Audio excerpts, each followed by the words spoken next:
You may be seated. Good morning, everyone. We'll proceed with our next witness.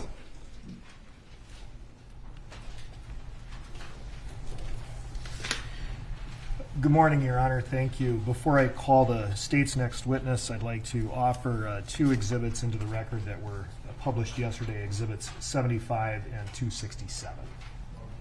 Those are received. Thank you, Your Honor. The state calls John Edwards.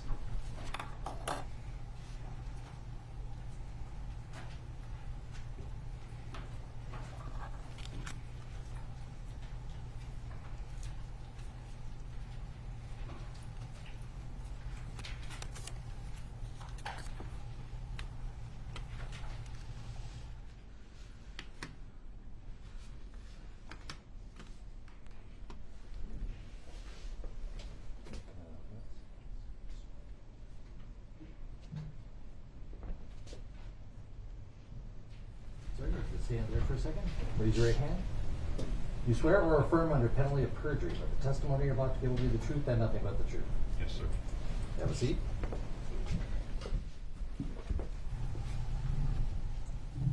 And if you wouldn't mind, we have been having witnesses remove their masks. If you're comfortable with that, we'd prefer that so we can hear you a little better. Absolutely. And if you could pull up a little bit to the microphone. Right. And start by stating your full name, spelling each of your names. My name is John Curtis Edwards, Jon-Curtis-Edwards. Thank you, Your Honor.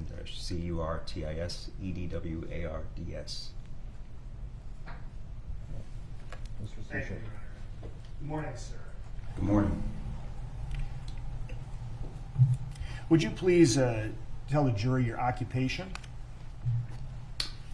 Minneapolis Police Sergeant, How long have you held that position? 2007, so approximately 14 years. Not as a sergeant, but as a police officer for 14 years? Yes, sir. All right. So you started as a police officer in 2007. Did you start with the Minneapolis Police Department? I started as a cadet in the cadet program. All right. But that was your 2007. first job in law enforcement? Yes, sir. Right? Okay. You started as a cadet. Describe that experience, if you would.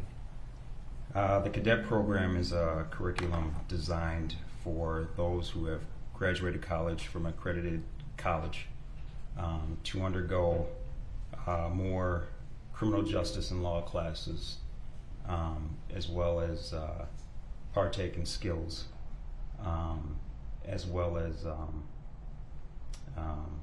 various scenario-based simulations pertaining to law enforcement. It's a curriculum designed with the end goal of becoming post-certified by the Post Board. And the post is the Police Officer Standards and Training Board, is that right? Correct. Okay. And that's how you get your license to be a police officer in the state of Minnesota, correct? Correct. After obtaining that, you can be a licensed peace officer in the state of Minnesota. And you occasionally take... Sorry, you pull up just a little bit. Oh, yes. Not a That problem. doesn't move very well, unfortunately. All right. Thank you. All right. Do you occasionally take continuing education credits to keep your license current? Correct. You do that as part of in-service training, is that right? Correct. Okay. So after you graduated from the academy and became post-certified, what was your job duties? Upon graduating the academy, you are a new officer on FTO. What do you mean by FTO? Every new officer is assigned a FTO, which is a field training officer, and that is usually a veteran officer who for about 4 to 5 months, you're on rotation with a new or with a veteran officer as you learn the ropes. After you completed your field training, then did you become a patrol officer? Yes, sir. And can you please share with the jury the different places within Minneapolis that you were assigned as a patrol officer? So I finished my FTO rotation in the 3rd Precinct, South Minneapolis. From there, I went and was assigned to the 5th Precinct, and that is also South Minneapolis, located off of 31st and Nicollet, where I was a patrol 911 responder. And I primarily worked the night shifts. I worked middle watch shift and our dog watch shift. Our dog watch shift just pretty much means overnights. We started at the nighttime and the shift ends when the sun comes up. So my journey started on the night shifts in the 5th Precinct. Now, through the course of your MPD career, you've been assigned to different units or teams, is that right? Yes, sir. One of those was a community response team, is that right? Yes. I did approximately maybe a year and a half in our CERT team, community response team. That is a unit that's not bound by 911 patrol. That is a unit that's primarily focused on crime patterns that are happening within that precinct. So we did a lot of burglary suppression, robbery suppression, prostitution, things of that nature that were highly focused on specific crimes in that precinct. You've also been assigned to the community engagement unit, is that right? Yes, sir. And could you describe what that unit is? Let me take some water for this. So I was in the community engagement unit for approximately 2 years. Now that unit was a unit that derived from former President Obama's 21st Century Policing Initiative, which pretty much means more community-oriented policing. And that unit that I was a part of was primarily focused on the specific needs of the community. So I worked directly with members of the community, things of like neighborhood watch organizations, a lot of meetings, but it was specific to specific needs of the community. And we weren't 911 patrol. And after you finished that assignment, you mentioned that your current rank is that of sergeant, is that right? Yes, sir. Okay. On leave right now. And you had to take a test to be a sergeant and then get selected, correct? Yes, sir. And so now you're a patrol sergeant. Where are you currently assigned? I'm on leave right now. Prior to that, immediately prior to starting your leave, what precinct I was were you assigned to the 3rd Precinct dog watch shift, the overnight shift. Now, when you're working as a shift sergeant, do you typically wear a uniform, Yes, sir. outfitted with a body-worn camera? Yes, sir. Do you have a partner? No. I'm one of 3 sergeants that are on that shift, though, but no partner. Are you assigned a car? Yes, sir. When you ride, then you ride solo? Yes, sir.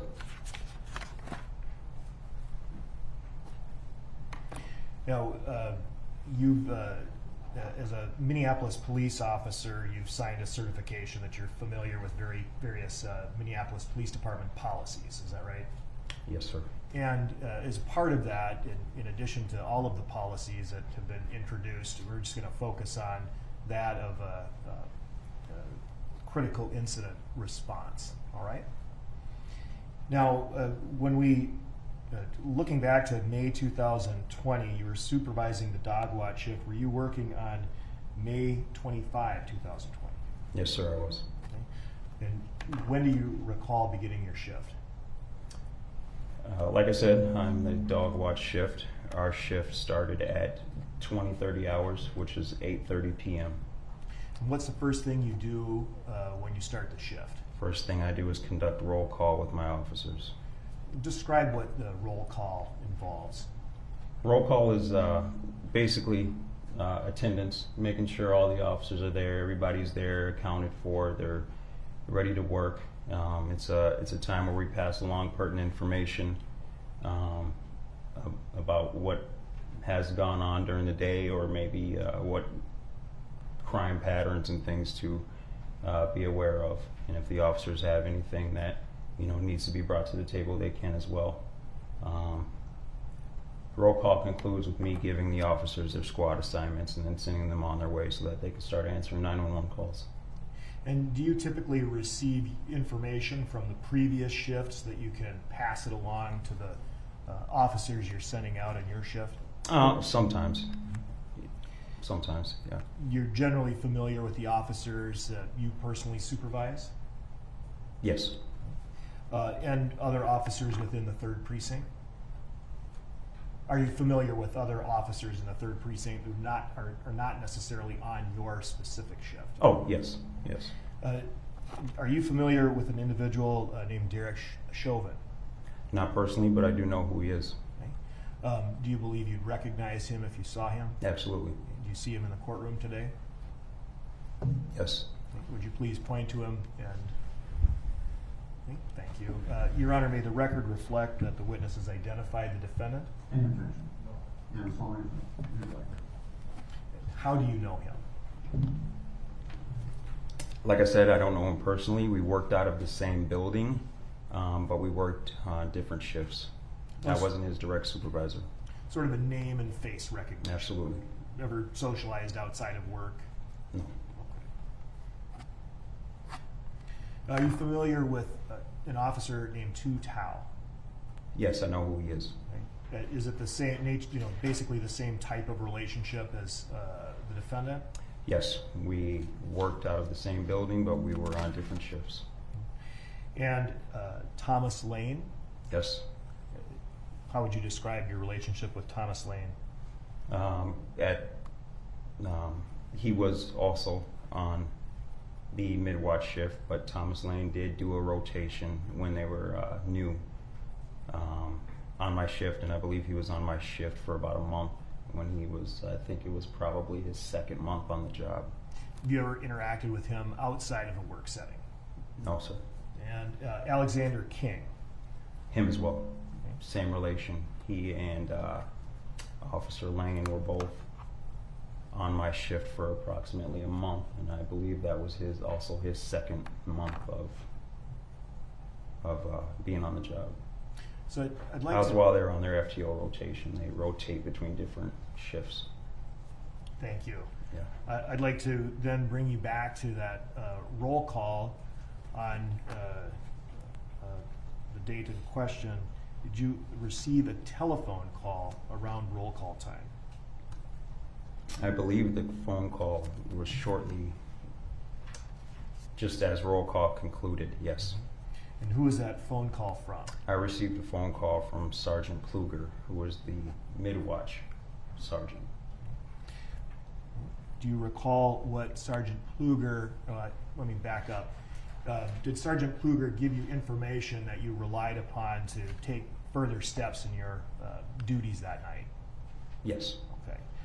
What did Sergeant Pluger tell you? Sergeant Pluger informed me that he was at the hospital at that time, and he was with a male that he described may or may not live. Later on in the night, I found out that that male was Mr. Floyd. He said he was down there at the hospital. He asked me if I would be willing to respond to the incident location of 38th in Chicago because he was tied up at the hospital at the time. He asked me if I would respond down there just to make sure, just in case we had to secure that area and make contact with any of his officers that were there on scene still, because this had the potential to be a possible critical incident. Can you describe then what you mean by critical incident? Usually an incident, an officer-involved incident where either the officer or somebody else has died, or an officer or somebody else has suffered great bodily harm that later led to death. And based on your knowledge of Minneapolis Police Department policy, what is supposed to happen if there is a critical incident with the crime scene and with the participants? A crime scene is supposed to be secured, which means locked down, and that is for the purpose to preserve any evidence that is there. The involved parties or the involved officers usually are chilling and awaiting escort sergeants so that they can be escorted to an interview room downtown. Appropriate notifications are made. IA homicide, if you will. The upper administration, the area is canvassed, which just means there's a designated amount of officers that are searching the area looking for any witnesses that can give a synopsis of what they saw. And then we wait for the investigators to get there, car 21, and pretty much wait for further information from some of the superiors. Do you take any steps with respect to body-worn cameras and ensuring that those are activated? Absolutely. What do you do? And make sure that ensure that everybody's body-worn cameras are active and running at all times. And in this specific case, did you take steps consistent with the procedures you just outlined? Yes, when I arrived on scene, yes. At this time, I'd like to publish Exhibit 1. After you got off the phone with Sergeant Kluger, did you go directly to 38th in Chicago? I told Sergeant Kluger that I didn't mind going down there. I just had to gather some of my things and then I'd head down there. So I believe I got down there to 38th in Chicago at about 9:35 p.m. is when I arrived there. Were you wearing your body-worn camera? Yes. And it was activated? Yes. Can you please describe the scene as you recall it when you arrived?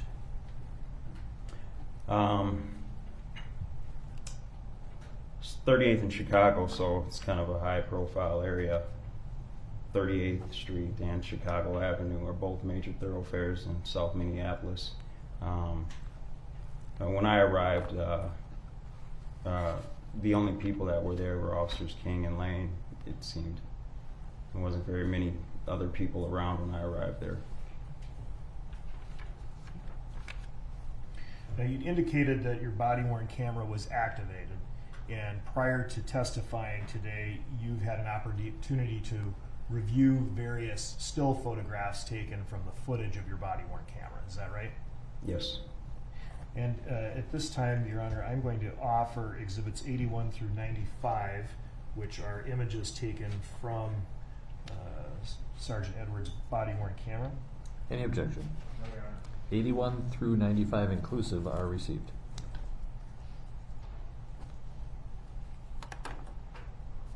You indicated that Officers King and Lane were at the scene when you arrived. I did. Publish Exhibit 81.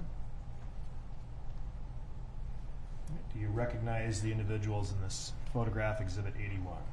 I do. And who is this individual? It's Officer Lane. And this? It's Officer King.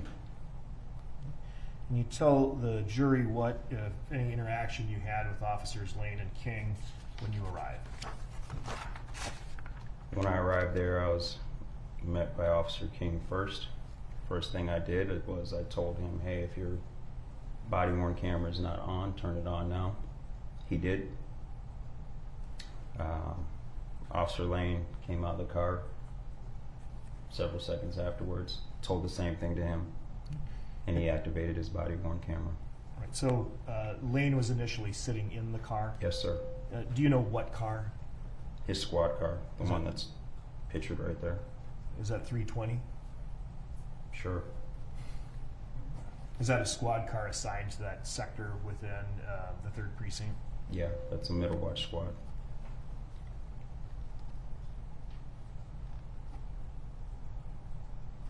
After you instructed both officers to activate or make sure their body-worn camera was activated, did you tell them anything else they needed to do? Yes, I asked them where they had interaction with Mr. Floyd. They told me that they interacted with him on the sidewalk there by their squad car. They also told me they interacted with him on Chicago Avenue, right in front of the Cup Foods store. And based on those statements, then, did you direct them to place crime scene tape around the area to preserve the scene? Yes, so with that information, I was able to gather where the incident occurred, and then I instructed them to place crime scene tape around the area so that we could preserve any potential evidence that was there. First, I'm going to ask to publish Exhibit 82. All right, what do you see in this photograph? That appears to be Officer King putting up crime scene tape. And publish Exhibit 1. Do you have one of these up there, a little stylus? Yeah. If you could use that to just roughly outline the area that will show where the crime scene tape was put up generally. Okay, so generally,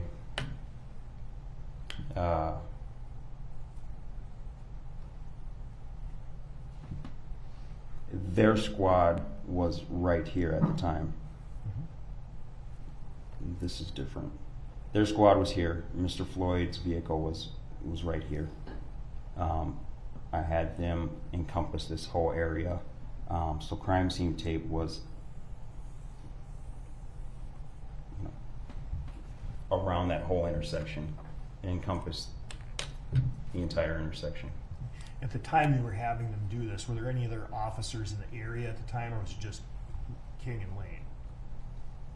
At that time, I believe it was myself, King and Lane, but I had other officers from my shift responding to the area because I knew we were gonna probably have to lock down that area. So you asked the other officers to Yes. arrive. That wasn't something that was arranged before. No, And the purpose I of- asked for additional officers. Let's try not to talk over each other. Oh, I'm sorry. No problem. No problem. All right. And that was for the specific purpose of keeping the area secure. Yes, sir. Okay. If you would clear that, Your Honor.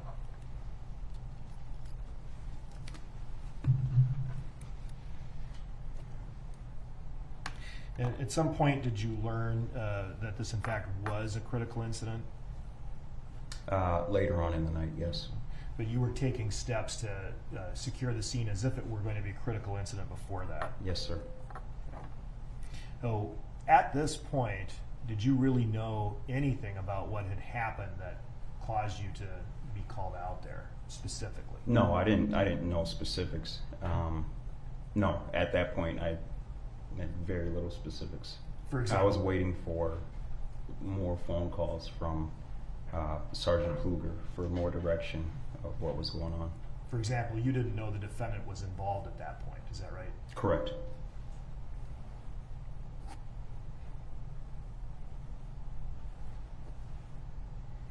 You had a brief interaction and conversation with King and Lane. Is that right? Yes. Based then on what they told you, you took some additional steps. Were you able to then communicate with the other officers that you had directed to come to the scene to provide them direction? Yes. What did you ask the other officers to do?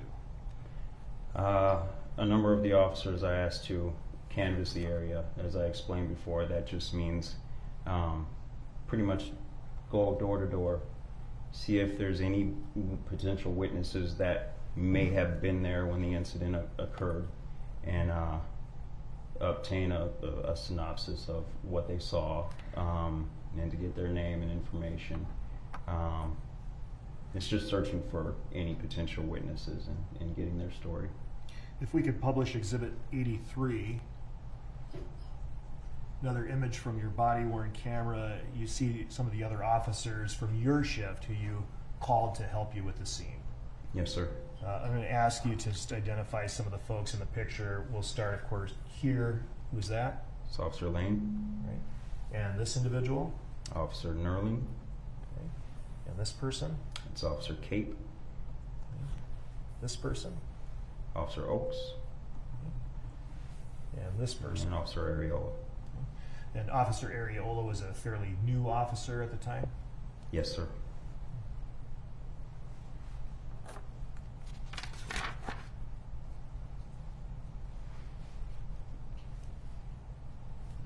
Now, would you please tell the jury just sort of the scope of the security you provided to this scene at that time during these it was the early morning hours now of May 26th, is that right?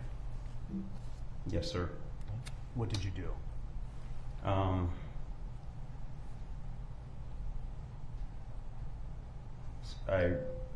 Shortly thereafter here, I received a call from Pfluger telling me that escort officers or escort sergeants would be coming down, and that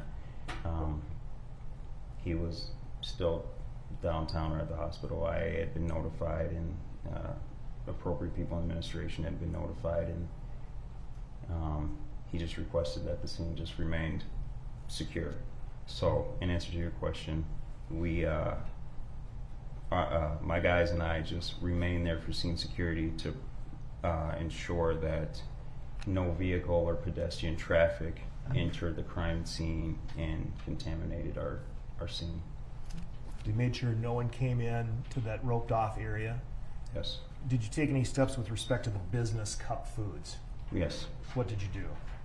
Sergeant Pfluger asked me if I was able to make contact with the manager, and if so, speak with him, which I did. How many officers at any given time were used to secure the scene? I believe that night I only had about maybe 8 to 10 officers on. And I didn't have every single one of my officers on this scene. So there were still a lot of 911 calls that needed to be attended to. In addition to securing the perimeter of the scene, did you secure any vehicles within the scene? Yes, sir. And what vehicles did you secure? Officers King and Lane squad, as well as Mr. Floyd's vehicle that was parked ahead of theirs. And could you describe that vehicle, please? I honestly don't remember what kind of vehicle Mr. Floyd was driving. Okay. It was a dark colored vehicle, though, if I remember correctly. Did you keep officers King and Lane out of the squad 320? Yes, I did. And I told them to leave their belongings inside the squad car. At this time, I'd like to publish Exhibit 84. So Exhibit 84, then, for the record, is a photo from your body-worn camera taken at 21:50 and 17 seconds. Is that right? Yes. And we see both King and Lane in the photo, correct? Yes. All right. And is this where you had the initial interaction with them, where you asked them to get out of the vehicle so you could secure it? That is. And they complied with it? They did. Did you see anyone, including them, take anything out of the vehicle? No. Was the vehicle running, or had it been stopped? It was running. What did you do since it was running? I told them to get out of the car. They got out of the car. And did you, at any point, stop the vehicle from running? That wasn't until the BCA showed up, and I believe it was Special Agent Mike Phil told me that they were going to take custody of the squad and Mr. Floyd's vehicle. We noticed the vehicle, or we noticed the squad car, I'm sorry, was still running, so he instructed me to power it down. You'd also mentioned something about a canvas. Did you at some point instruct officers to do a canvas of the area for possible witnesses? Yes, I explained that, yes. Mm-hmm.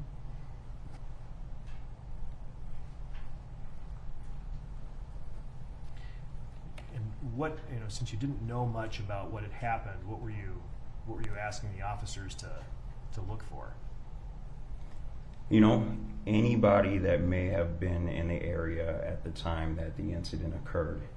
We knew that the incident occurred before we got to work, so, I guess we were just trying to get lucky. Maybe there was somebody still there that was willing to talk to us, or yeah. Who did you send out to do the canvas? Was it? Several officers. Did that include Areola and Nerling? Yes, it did. They locate any witnesses who are willing to speak with you? What was that? Did they locate any witnesses who are willing to speak with you? Who are willing to speak with me? Yes. No. Did you at any point interact with an elderly or an older gentleman, I won't say elderly, older gentleman at the scene? Yes. Did he identify himself to you, first or last name? He identified himself to me as Charles. He refused to give me his name, his full name. Published Exhibit 87. This is another body-worn camera image, not from your body-worn camera, but it shows, who is this? That's me. Okay. And is this Charles? Yes, sir. And this point captures the conversation that you had with him at 22:05 and about 43 seconds. Is that right? Yes, sir. He did not provide any information to you. No, he did not. I explained to him that he'd be very valuable to us if he had something to say or if he saw something, but he told me he refused to say anything and wondered if he was under arrest, and I told him no, and he told me he wanted to leave. And of course, you didn't know whether or not he had spoken with anybody already about this incident. Correct. That was the first time I'd seen him. Did you ask King and Lane to participate in the canvass? No, I don't believe I did. No. What did you ask them to do? I asked them to chill out because later on I knew from Sergeant Pluger that he had a couple of escort sergeants coming down to transport them to interview room 100. Publish Exhibit 85. All right, looking at Exhibit 85 from your body-worn camera at 21:51:25, you see officers Lane and King. Were they standing where you told them to stand, waiting where you told them to wait? Correct. And at this time, you instructed them to keep their body-worn cameras activated. Is that right? Correct. Do you recall speaking with any other potential witnesses while you were at the scene? No, I don't. Do you recall entering Cup Foods? Yes. Yes. Speak with anybody at Cup Foods? Yes. Like I said before, Sergeant Pluger asked me to see if I could make contact with the manager there at Cup Foods, and I did, and I spoke with him. Publish Exhibit 86. All right, this is an image from your body-worn camera at 21:54:32. Who is that individual? I do not remember his name, but he is the manager there at Cup Foods. And did you learn whether or not he was a witness to the interaction between the police and George Floyd? He said he didn't witness anything. I had a brief conversation with him. Now, when you arrived, you testified that you had taken control of the scene, right? As the sergeant, you were the ranking officer there. Yes, sir. At some point, did another ranking officer arrive at the scene? Yes. Lieutenant Zimmerman from Homicide arrived at the scene shortly after, as well as Sergeant Dale. Publish Exhibit 88. All right. I know that that's a little hard to see, but can you identify the people in this photo? That's myself, and that's Lieutenant Zimmerman. Okay. When did he arrive approximately? If you could. Minneapolis Police Department has never, ever trained anyone to put their knee across the shoulder and to the base of the neck. I didn't say that. Okay? So you would agree then that pursuant to Minneapolis Police Department training, when a suspect is arrested and in the process of being handcuffed or being restrained, it would be consistent with the Minneapolis Police Department training you've received to place your knee across the shoulder to the base of the neck. I don't know if I've, part of your question was handcuffing, and we've certainly been trained to put the knee on the shoulder, but I don't know about just restraining a person. I don't recall being trained in that, but. Okay. Again, possible based on the circumstances. Sure. Right?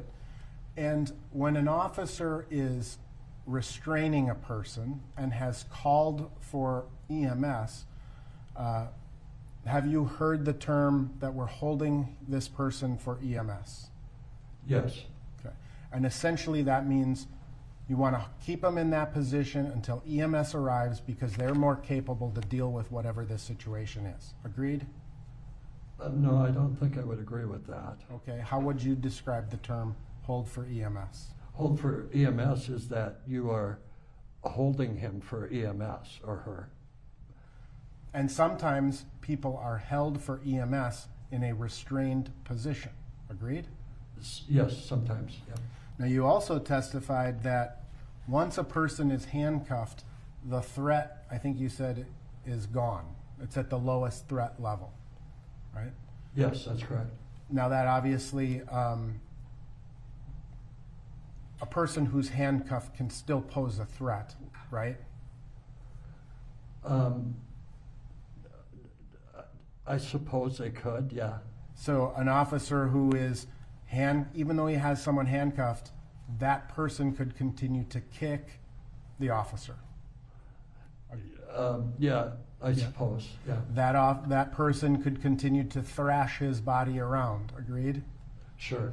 And part of the reason police officers restrain people is for that person's own safety. Agreed? Absolutely, yeah.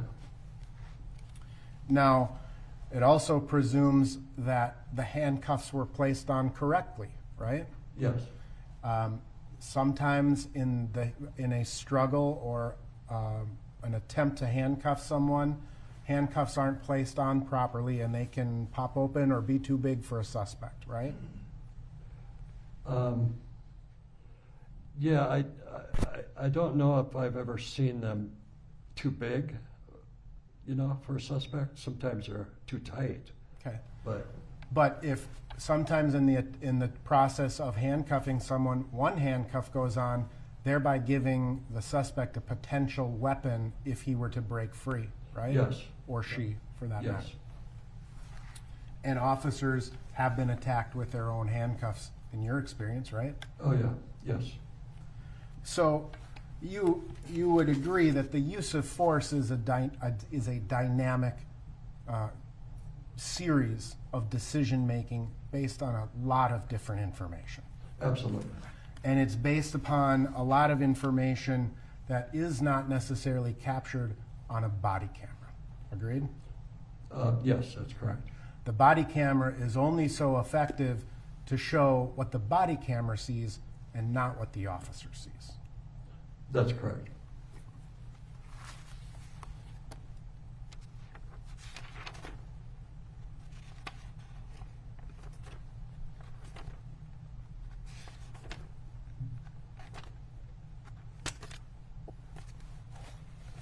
Now, in terms of what you did in this particular case, essentially, you would be are you what's called Car 21?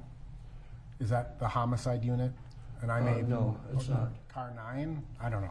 No. You're just homicide. There's some car associated with homicide, right? Yeah, yeah. What car is that? We would be car, well, it would be like car 112 or 108 or 110. Okay. That kind of thing. All right.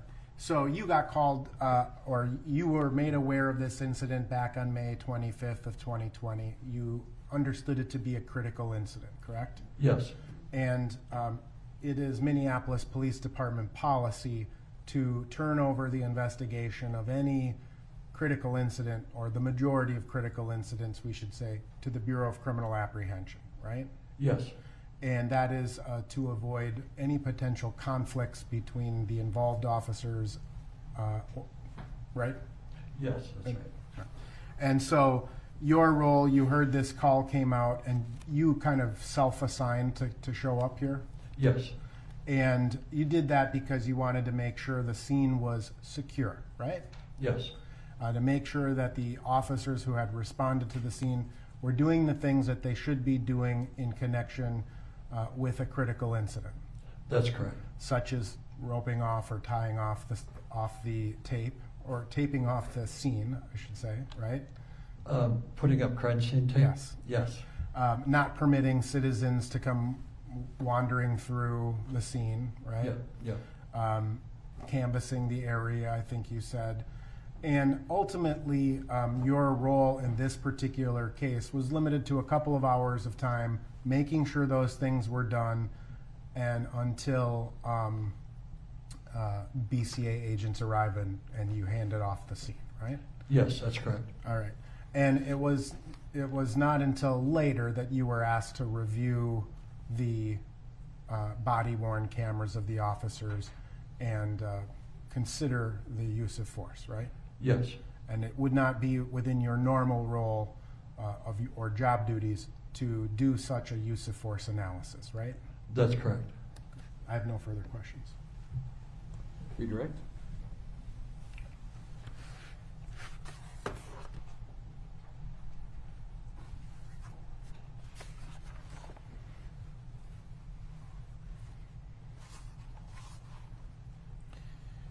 Lieutenant Zimmerman, you had the opportunity to review the body-worn cameras from Yes, officers involved.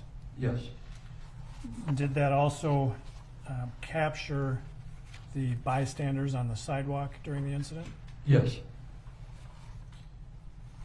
Was there something about that group of bystanders that in your assessment was sort of, an uncontrollable threat to the officers at the scene?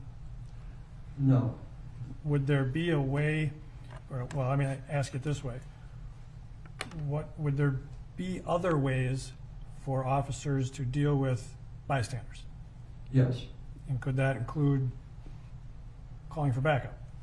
yes, Would the presence of multiple officers at a scene be a relevant fact for an officer to consider when using an amount of force on a handcuffed and restrained subject? no, it shouldn't be. Well, but if there's some concern about the crowd, would it be relevant that there were other officers already at the scene? Oh, I see. Yeah, no, it doesn't matter, the crowd, as long as they're not attacking you. The crowd really shouldn't have an effect on your actions.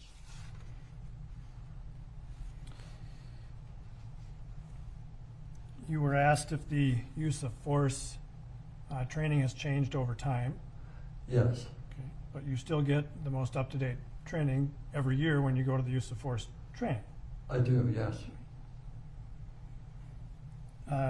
And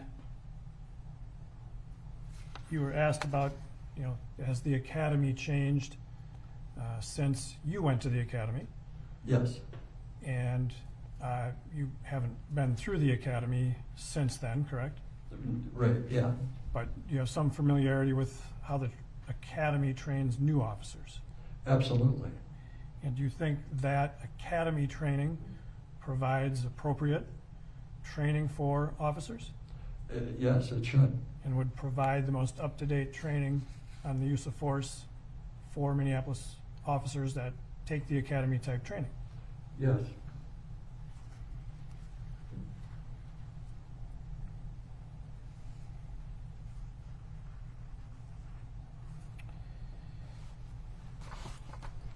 You were asked if you were a trainer, and you are not a use of force trainer. that's correct. You are a student in Yes. use of force. And, but it's your testimony that based on all the training you go through every year, it's well known that the prone position is dangerous. Absolutely, yes. Doesn't take a trainer to be able to say that, you've learned it. Yes, And that's been something that's been trained repeatedly? absolutely. That hasn't changed.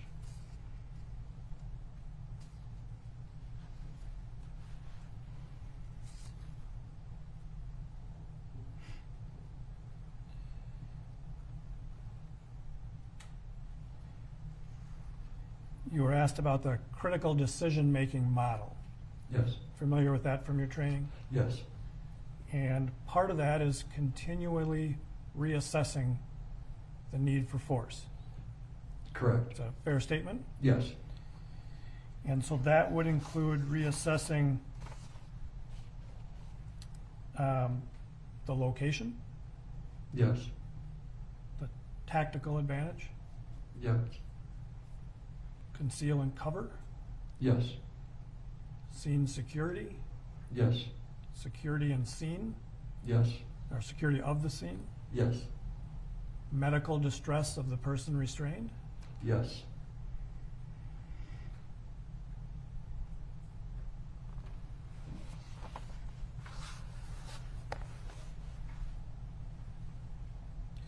When you watched the body camera videos, did those videos capture those types of circumstances relative to the restraint of Mr. Floyd? yes, And you were able to assess those things in telling the jury what you thought earlier about the restraint of Mr. Floyd? I am. When you watched those videos, at some point during the restraint, did you see Mr. Floyd kicking the officers? No, I didn't. It may have happened initially, but after that, did you see any kicking? No, none.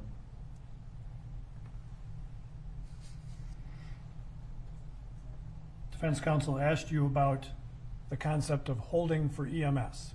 Yes, So sometimes it's necessary to keep the person there so they can receive medical treatment. that's correct. Does holding for EMS excuse an officer from providing medical attention that they've been trained to provide? No, it doesn't. Does holding for EMS excuse officers from continuing to use this decision-making model about the use of force? No, it doesn't. Does holding for EMS excuse officers from using other resources like other officers at the scene to No. deal?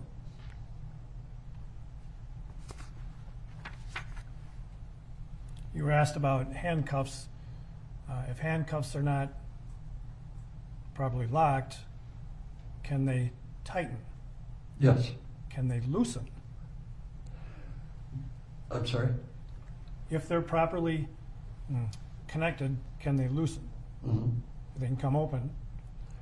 But if they're locked, can they still tighten? That's right.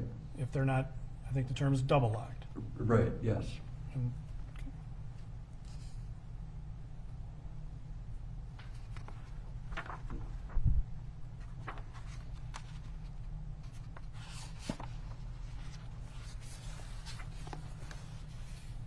based on your review of the body cams, did you see any need for Officer Chauvin to improvise by putting his knee on Mr. Floyd for 9 minutes and 29 seconds?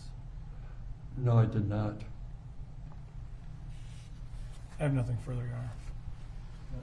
Any requests? All right. Thank you, Lieutenant. You may step down. Counsel sidebar?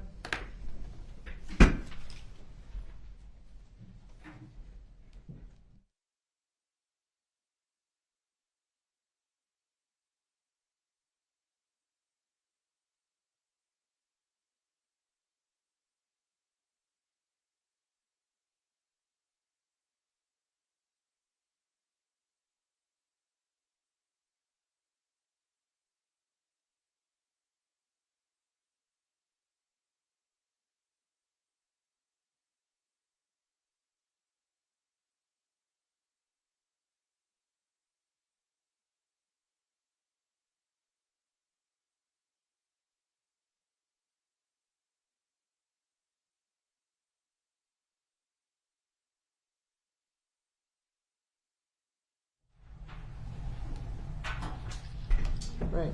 Members of the jury, that's going to do it for today. So we're going to release you, adjourn for the day, and return hopefully to start 9:15 on Monday. We have a motion before that we have to deal with, so it might be 9:30. But let's shoot for 9:15. All right? Thank you. Have a good weekend.